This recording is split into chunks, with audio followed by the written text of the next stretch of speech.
Focus Santé, votre magazine hebdomadaire sur Télétchad. Mesdames, Messieurs, bienvenue. Aujourd'hui, nous recevons sur ce plateau Dr Azaki Adoum Doudou, médecin généraliste à l'hôpital de l'Amitié Tchad-Chine. Avec lui, il sera question du rhumatisme. Bienvenue, docteur. Merci. Alors, avant qu'on ne commence notre entretien, je nous invite à suivre d'abord ce reportage. Donc, le rhumatisme, comme vous entendez, c'est une inflammation au niveau de l'articulation. Ça se déclenche par une surtout polyarthralgie. Il y a des gens qui ont tendance de confondre le rhumatisme avec ce qu'on appelle la goutte. Donc, chaque 2 ou 3 jours, nous recevons des patients qui sont victimes des rhumatismes articulaires. Ils viennent ici et on les prend en charge. Voilà, docteur, c'est juste un extrait. Alors, vous, comme on est ensemble sur le plateau, ça sera mieux de nous parler du rhumatisme. Donc, du coup, qu'est-ce que le rhumatisme pour le citoyen lambda? Ok, merci de m'avoir passé la parole. En fait, le rhumatisme désigne un groupe d'affections douloureuses affectant l'appareil locomoteur de l'individu et les tissus conjonctifs. Elle peut être inflammatoire et multisystémique. La population en général la désigne comme toute affection non traumatique des os et articulations. Mais elle va loin de tout ça. Le rhumatisme certaines maladies rhumatismales par exemple, peuvent donner plus que ça. En plus des arthrites, des manifestations cutanées, des affections cardiovasculaires et des affections pulmonaires qui peuvent plus ou moins être un peu difficiles de les diagnostiquer. Alors, quel est l'âge, la tranche d'âge autant pour moi la plus exposée à cette maladie? Bon, parlant de l'épidémiologie en général de la maladie, avant d'aller à la tranche d'âge, j'aimerais vous signaler un truc. Okay. Cette maladie affecte beaucoup plus les femmes que les hommes, avec une proportion de 3 femmes pour un homme. Et elle est de cause inconnue. On ne sait pas pourquoi.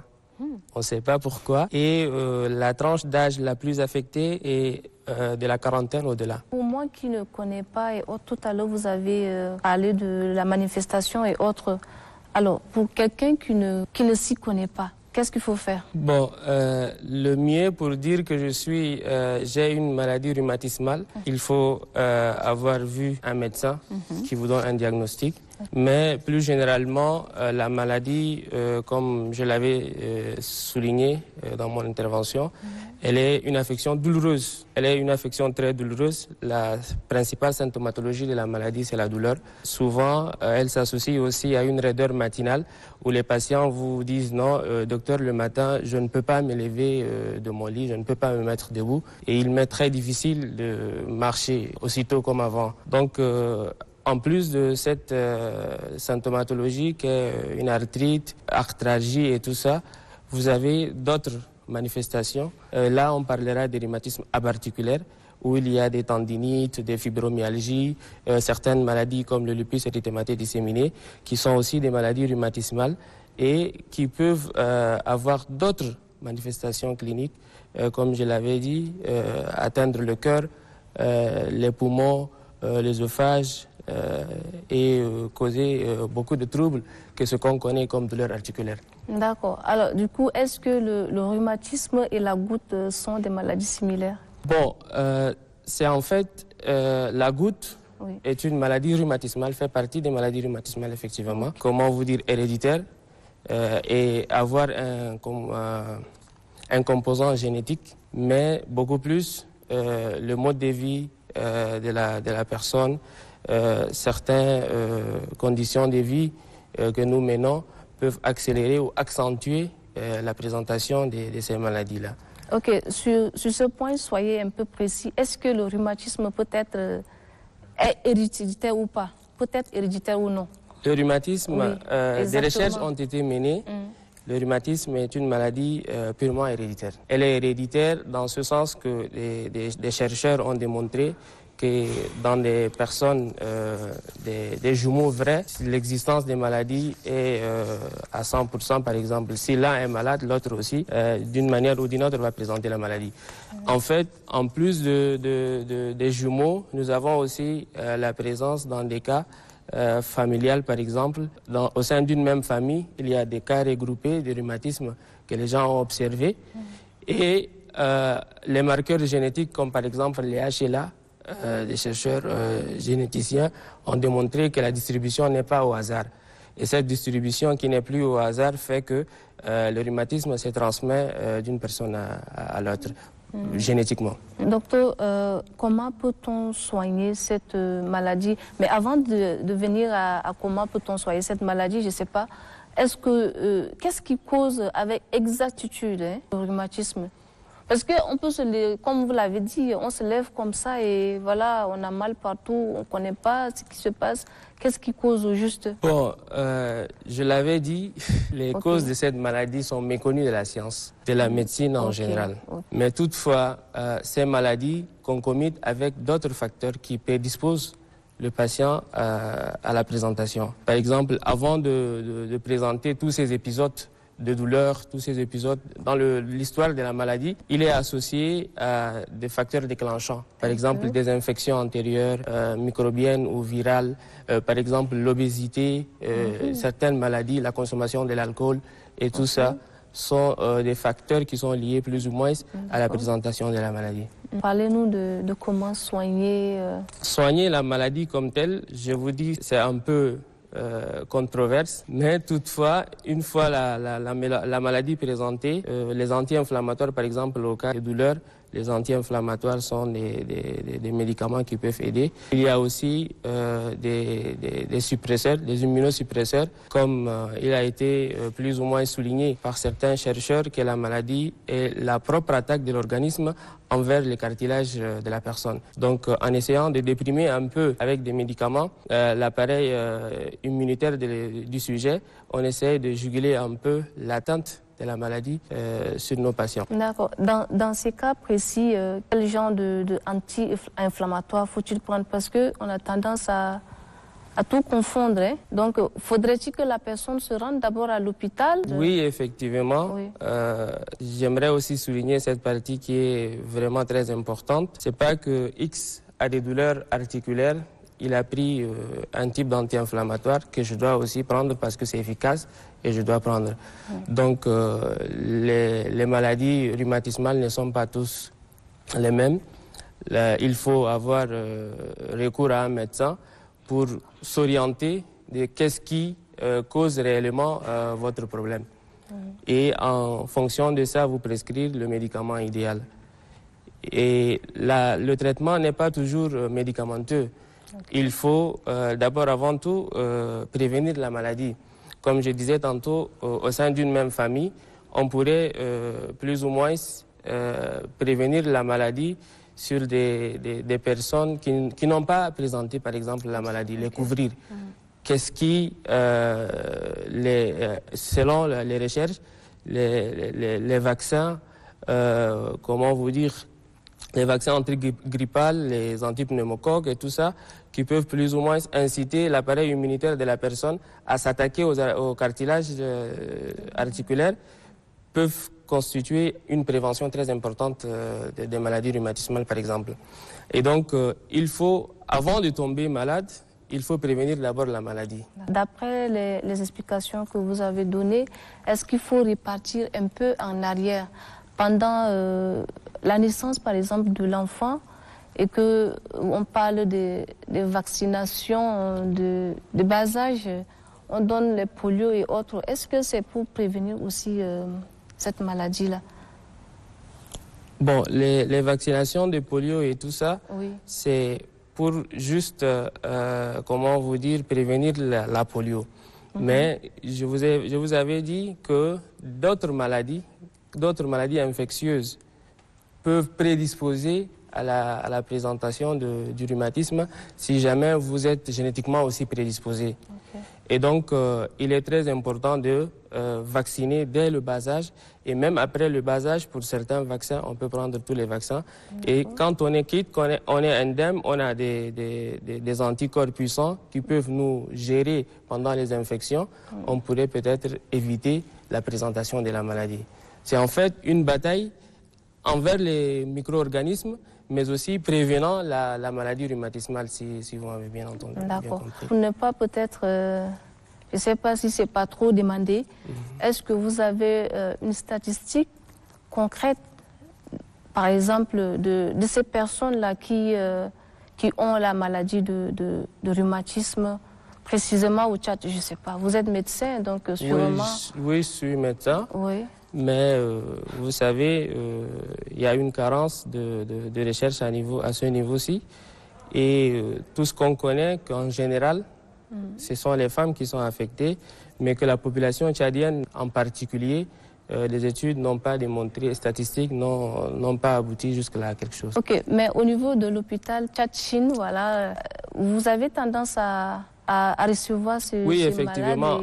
En ces périodes de froid, par exemple, oui. Le froid qui constitue un facteur déclencheur de la maladie, il y a, moi personnellement, non seulement à l'hôpital, même au quartier et tout ça, des gens vous consultent pour des douleurs articulaires et tout, faisant penser à une maladie rhumatismale. Et donc, je pense que c'est récurrent. Il y a une forte récurrence de la maladie, une forte prévalence de la maladie au sein de la population tchadienne. Mais des statistiques exactes, je ne peux pas vous dire. À votre niveau là-bas, dans votre structure, vous recevez des malades, non? Oui, effectivement. On Par reçoit... exemple, pendant une année, quel nombre de personnes? Est-ce que c'est les femmes, comme vous l'avez dit?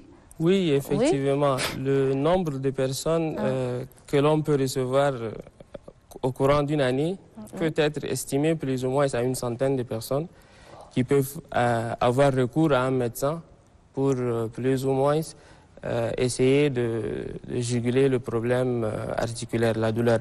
Mais toutefois, vous savez bien, le Tchadien ne fait pas trop recours aux médecins sur certains points. Et donc, vous savez, les gens font ce dont partout ils font, au quartier. Je prends n'importe quel médicament que l'autre a utilisé. Et il est très difficile d'avoir une statistique très... Alors, est-ce que, docteur, vous pensez que le rhumatisme est peut-être une maladie très dangereuse? Oui, elle peut être une maladie... Oui, ça peut tuer la maladie. Bon, pas tuer la personne, mais comment vous dire, elle est une maladie très dangereuse si jamais elle n'est pas prise au sérieux. Si vous passez seulement de la douleur à une impotence fonctionnelle, non seulement à une impotence fonctionnelle, mais aussi à une destruction de l'articulation. J'aimerais vous dire à une stabilité, c'est-à-dire une déformité de l'articulation où vous ne pouvez pas marcher, vous perdez même la flexibilité des articulations. Okay. Il y a des gens qui souffrent par exemple des spondyloarthropathies, des trucs ankylosants qui les mettent carrément par terre, qui ne peuvent plus marcher, et là, c'est un peu difficile. Mais au-delà de là, comme je vous avais dit, ce n'est pas seulement les articulations, c'est aussi des manifestations extra-articulaires, comme le lupus érythémateux disséminé, la sclérodermie généralisée, qui peuvent, si on ne prend pas au sérieux la maladie, ça pourrait causer des réels dangers jusqu'à la mort du patient. Parlant des articulations, on voit des gens qui font du sport, mais qui ont cette maladie. Le sport n'a pas d'effet positif. Ce n'est pas seulement le sport. Les mesures générales vont loin du sport. Par exemple, vous faites du sport, mais vous ne prenez pas soin de vous. Vous ne mangez pas ce qu'il faut. Vous ne mangez pas bio, par exemple. Vous consommez de l'alcool. Vous prenez du tabac. Vous avez une prédisposition génétique.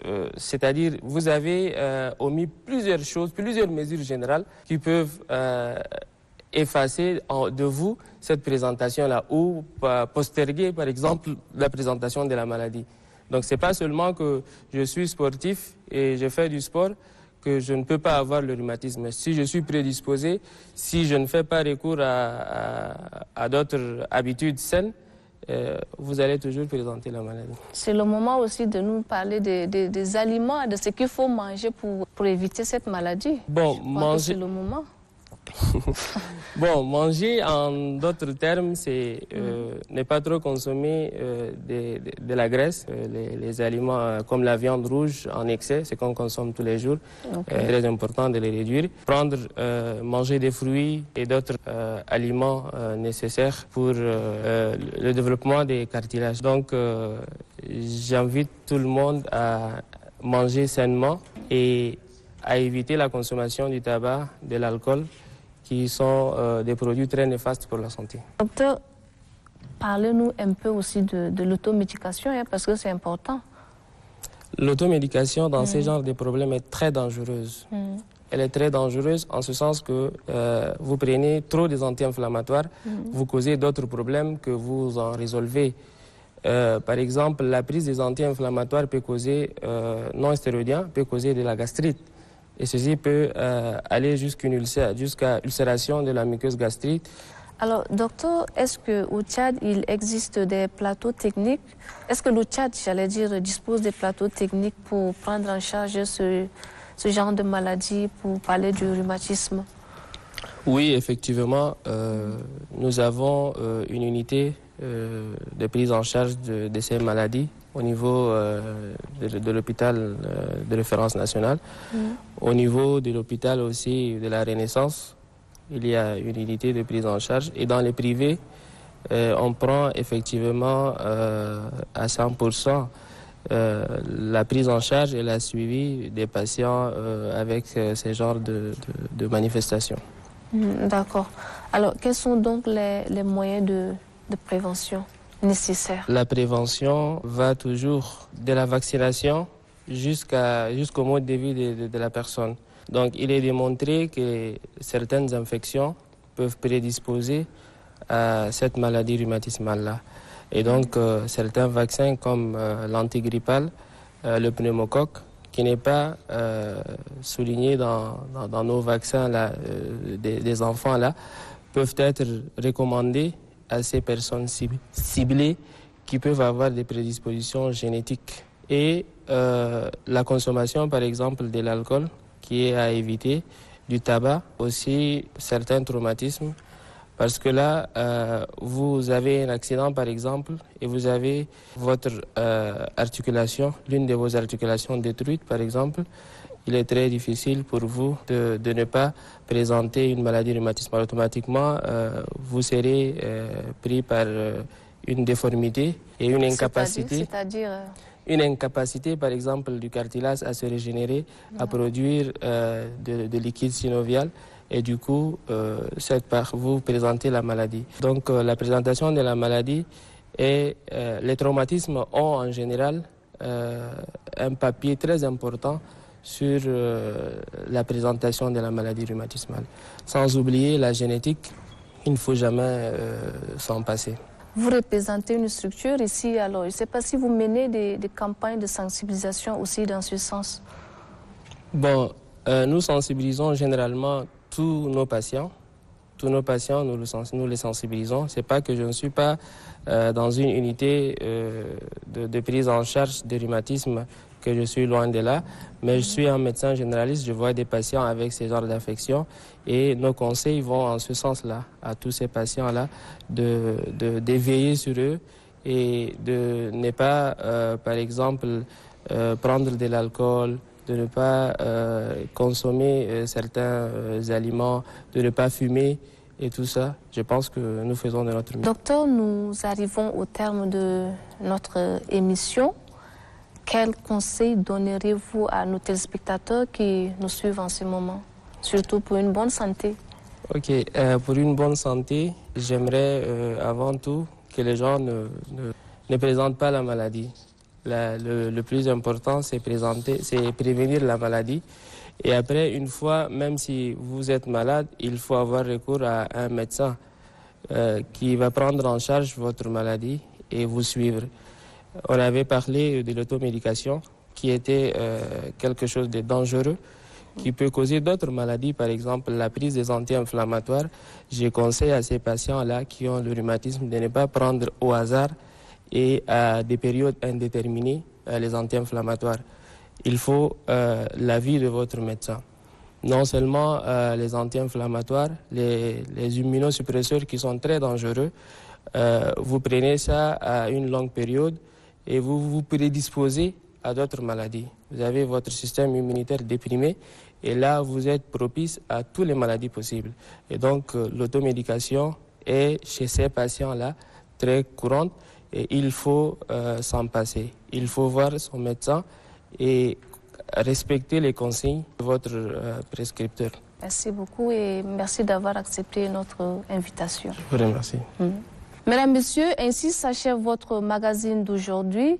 Nous avons reçu sur ce plateau Dr Azaki Adoum Doudou, médecin généraliste à l'hôpital de l'Amitié Tchad-Chine, qui nous a parlé de long à large sur le rhumatisme. De vous à nous, nous avons appris tellement de choses. Merci de nous avoir suivis et bonne suite de programmes sur Télé Tchad.